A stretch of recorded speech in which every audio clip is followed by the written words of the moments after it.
The Wisconsin Badgers basketball team gets an 85-61 victory over the Holy Cross Crusaders, but it wasn't pretty. It wasn't pretty, and the final 16 minutes of the game certainly do not make the first scary 24 go away. Let's talk about what went wrong and what we learned from this big Badgers win here. And good afternoon. Thank you for enjoying it with the Six Pack. The Scotty Six Pack, the only podcast talking all things Wisconsin sports at just 6 days a week. I'm your host, Kedrick Stumbris. I cover the Wisconsin Badgers for Athlon Sports. You can find me on the website formerly known as Twitter at Kedrick Stumbris and follow the podcast at Scotty Six Pack for the latest updates in Wisconsin sports. It was not pretty. And I have a longer recap piece published that you can find in the podcast description over at Athlon Sports. Well, the Wisconsin Badgers get a victory over the Holy Cross Crusaders, 85-61. And Wisconsin trailed in the second half and trailed nearly at the under 16 timeout. Holy Cross had a lead. I believe it was with 16:35 on the clock remaining at 40-39. Everything kind of changed when Holy Cross lost its best player, Caleb Kenny, to injury. He exited the game after appearing to lose a tooth and did not reappear for the final 16 and a half minutes. After he exited, Holy Cross got a bucket on the ensuing possession, but then did not score again. Wisconsin scored 15 unanswered until Holy Cross got another one on the board. That was Holy Cross's primary go-to player. The only upperclassman in its starting lineup. And you lose that versus a starting lineup for Wisconsin, which featured 3 players who are exhausting their eligibility this season. And Wisconsin's 6th man on the bench, also exhausting his eligibility. It wasn't pretty. Some scary defensive miscues early put Wisconsin in a really big hole. Wisconsin missed 9 of its first 10 shots from beyond the arc. An emphatic Stephen Crowell 3 started the season, gave Wisconsin a 3-0 lead, but then Wisconsin did not lead again until there were 16 minutes remaining in regulation. And Wisconsin did not make another 3-pointer until its 10th attempt after that fact. It wasn't great, and we're going to talk about the 3-point shooting woes, particularly for one player, and also talk about the 3-point defense, because that's the recurring problem here for Wisconsin now over the course of 2 seasons. And yes, it is early. It's game 1. But I think we learned more about Wisconsin's rotation in this game than I maybe expected to. I thought we would come away basically understanding what the rotation was from the exhibition. And I think we mostly did, following Wisconsin's exhibition victory over Division III University of Wisconsin River Falls. I think we mostly saw the same thing. What folks who did not get a chance to see that exhibition, as it was not televised anywhere, not streamed anywhere, may not have realized is that Carter Gilmore, I think, is this team's preferred option at power forward off the bench right now. Wisconsin, of course, starting Nolan Winter at the 4. And then he came out relatively quickly. And Carter Gilmore came off the bench. Carter Gilmore and Kamari McGee, the first 2 players off the bench, checking in together to start this game for Wisconsin. And when Wisconsin is not holding up defensively, Greg Gard is going to go to Carter Gilmore. And this was apparent in the exhibition against River Falls because we saw Marcus Silver come off the bench first at the 4 in that game. And then we saw Xavier Ramos. And then we saw Carter Gilmore. And we saw Carter Gilmore then in the second half become the clear preferred option off the bench. He played 11 consecutive minutes in that exhibition. Now he's also the preferred option off the bench at the 4 in this game and got big run. In a world where Wisconsin has work to do defensively and significant work to do defensively, Gilmore's going to see big minutes. And fortunately, it looks like he has more to him offensively. He has found a shot. He has found a 3-point shot, which is exciting. But it's why my opinion was that the backup 4 position is the biggest question mark on the roster. Because although Wisconsin, I think, has enough bodies in the backcourt where they're going to figure out point guard and initiating plays, their options at the 4 don't seem fantastic. I think they are happily surprised with how maybe versatile Xavier Amos is, but he hasn't been perfect defensively and doesn't take the best shots all the time. Seems to rush into plays on offense, taking early threes, early contested threes. Something's not clicking there. To where early on we're going to see a lot of Carter Gilmore, and with the Arizona Wildcats coming to town in a little bit over a week and a half, man, Carter Gilmore as the second guy off the bench is maybe a little bit scary. Another player that I thought saw extended run is Jack Janicki. Jack Janicki against UW River Falls appeared to be the option off the bench for when John Blackwell or Max Klesmit got into a bit of foul trouble.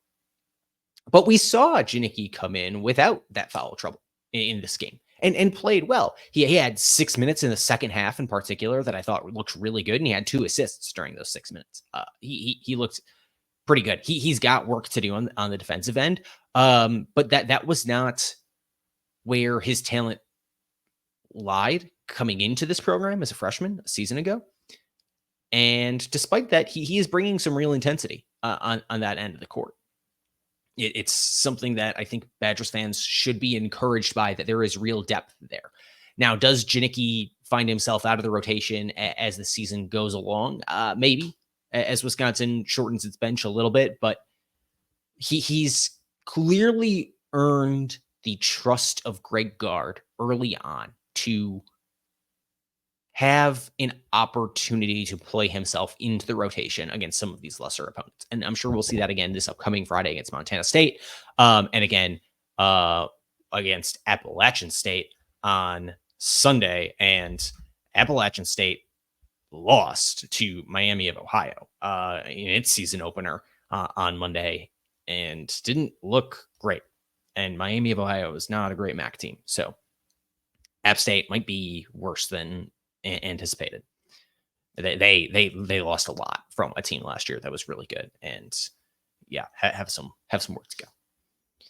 In terms of other players in the rotation, I want to talk about the possibility that Greg Gard might need to change his starting 5 already. In the exhibition and in the season opener, Greg Gard had a starting 5 of Max Klesmit, John Blackwell, John Tonje, Nolan Winter, and Stephen Crowell lining up from 1 to 5. And it seems that this team might need Kamari McGee in a starting role. After the game, Greg Gard said the only player he is considering moving into the starting rotation would be Kamari McGee. And I think if that's the case, Max Klesmit might need to be on the outside looking in at the starting rotation right now. And it clearly that's either Max Klesmit or John Blackwell. And I would like to see John Blackwell stay on the court as a starter, because I think the 1-2 punch dynamic on the wing that John Blackwell and John Tonje bring together on the floor, both of them perfect from the free throw line, both of them hitting the 3 at an excellent clip last night. I think they bring a lot. And Tonje as a defender, while being a work in progress, has impressed me early on. And despite the steadying veteran presence that Max Klesmit brings, and despite the fact that taking him off the court might leave Wisconsin shy a true shooting guard, right now, he is not showing a consistent enough presence as a scorer to stay in the starting rotation. And again, this is all very, very, very early. But he has not found his shot early on. He has real 3-point shooting woes. Against Holy Cross, he started 0 of 5 from deep. He was 0 of 3 against UW River Falls. So across the exhibition and the season opener, Max Klesmit started 0 of 8 from beyond the arc. A good three-point shooter, but 0 of 8 from beyond the arc to start the season, and he went 1 of 7 overall in the season opener against Holy Cross. He needs to find a shot. At a certain point, volume shooters are going to shoot themselves back to their average. And that's true. And Max Klesmit brings some real things defensively that I think are of really, really, really big value. Against Holy Cross, I believe he was tracked for only 2 steals. Only 2 steals, but I had him marked down for 2 or 3 other turnover-worthy plays that he himself initiated. Although he didn't pick up the ball himself, it interrupted possessions that turned them into opportunities to score for Holy Cross and took those points off the board. He does a lot. But in the world where Greg Gard is praising Kamari McGee, he went out of his way to praise the fact that Kamari McGee was plus 35 on the stat sheet last night, plus 35 and plus minus. Very, very, very, what's the word I'm looking for? Very much outperforming anybody else on the stat sheet. John Blackwell had plus 19. That was second best. Meanwhile, Max Klesmit down at plus 9. That's rough for Max Klesmit, who checked out of the game with 10:43 remaining in regulation and did not check back in at all. And it's not that game was out of hand already. Wisconsin only had a 9-point lead with 11 minutes to go. And Greg Gard didn't take anybody else off the bench until 4:25 remaining when Marcus Ilver checked in. And he had not gotten any run earlier than that. So that seems to be when Greg Gard started checking in some folks who were not seeing extended playing time. Ilver got in at 4:25. Daniel Freitag saw playing time starting at 2:42 remaining, and the remainder of the bench starts coming in around 1:40 left on the clock. So Max Klesmit not seeing any playing time for about 6-7 minutes, where the game was not out of hand. Maybe you just have a bad shooting night, and at a certain point you take a guy off the floor and you refresh later. But if anybody's going to crack their way into the starting rotation, it's going to be Kamari McGee. And if there's anybody who's going to come out, I think it needs to be Max Klesmit. And you hope that you have a little bit of a microwave, a defensive presence from him off the bench.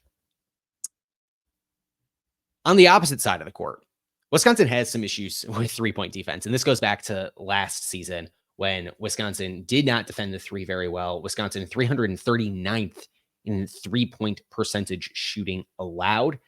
Wisconsin allowed opponent Holy Cross to shoot 37.5% from three last night, which would have been even worse than its season average of 36.9 from a season ago. I think there's maybe a little bit too much narrative out there that Holy Cross just hit some tough shots in the first half and they fell. Holy Cross got a lot of really good open looks. 5 of the 6 first half threes that Holy Cross hit were assisted. 2 of the 3 second half threes that Holy Cross hit were assisted. The looks that Holy Cross is getting and burying were pretty wide open. A lot of them coming on the weak side. Holy Cross being able to find the open shooter on the weak side and that guy burying it. Gabe Warren obviously shot very well. The freshman for Holy Cross, who I thought looked really, really impressive offensively. And that's obviously not making a controversial statement at all. He had 23 points on 4 of 7 3-point shooting, all 4 of those coming in the first half when he was 4 of 5 from deep. But this 3-point shooting performance happened without one of Holy Cross's best 3-point shooters available to it. The program announced earlier in the day that Will Batchelder, who spent his first 2 seasons playing college basketball at Holy Cross, had climbed himself up into 10th all-time in program history in 3-point makes and 10th all-time in average minutes per game. He was not available to them. And Holy Cross still kind of shot the lights out of the gym. It was not a stellar 3-point shooting performance, or sorry, not a stellar 3-point defensive performance, rather, for Wisconsin. And that's concerning with a 3-point shooting team like Holy Cross that shouldn't be a juggernaut. And with Montana State coming in on Friday, which has the ability to establish a little bit more of an inside presence, that might be scary with their ability to perhaps pick and pop out of that defense. Wisconsin, I mean, really got away with it in this one after they were able to go to the interior and outscored Holy Cross in the paint, doubling them up 34-16. We'll see if they can do that. And I don't know if some of this Greg Gard, who really wants Wisconsin to start letting it fly this season, got into the Badgers' heads a little bit early on. And they needed to strike a little bit better of a balance. There's reasons to be concerned. I got into it a little bit in my piece that I mentioned earlier, that I published after the game for Athlon Sports, and that is linked in the podcast description. But that's going to do it for this quick game recap here of the Wisconsin Badgers' victory over the Holy Cross Crusaders, an 85-61 victory. Coming up this week, I'm going to be recording an episode of Snap the Pigskin with Noah Clark. That should be in your feed tomorrow on Wednesday, November 6th. We'll, of course, have more pregame coverage coming up as Wisconsin prepares to take on Montana State and then Appalachian State on Sunday. No Wisconsin football, no Green Bay Packers football, no Wisconsin women's hockey. So gonna dig deep into the Wisconsin basketball depths here for a few days and maybe bring some folks on to talk about the football team perhaps and see what might need to change during the bye week before Wisconsin has a primetime matchup with Oregon next weekend. Should be a lot of fun. So thank you for listening to the Scotty Sixpack podcast. I've been your host, Kedrick Stumbris. You can find me on the website formerly known as Twitter at Kedrick Stumbris. I cover the Wisconsin Badgers for Athlon Sports. You can also find the podcast at Scotty Sixpack for the latest updates in Wisconsin sports. While you're here, leave a nice review, 5 stars, kind comments on your podcast platform of choice. You can also subscribe to our subscribers only chat, exclusive interviews, and more over at ScottySixpack.substack.com. And until we see you all again very soon, on Wisconsin.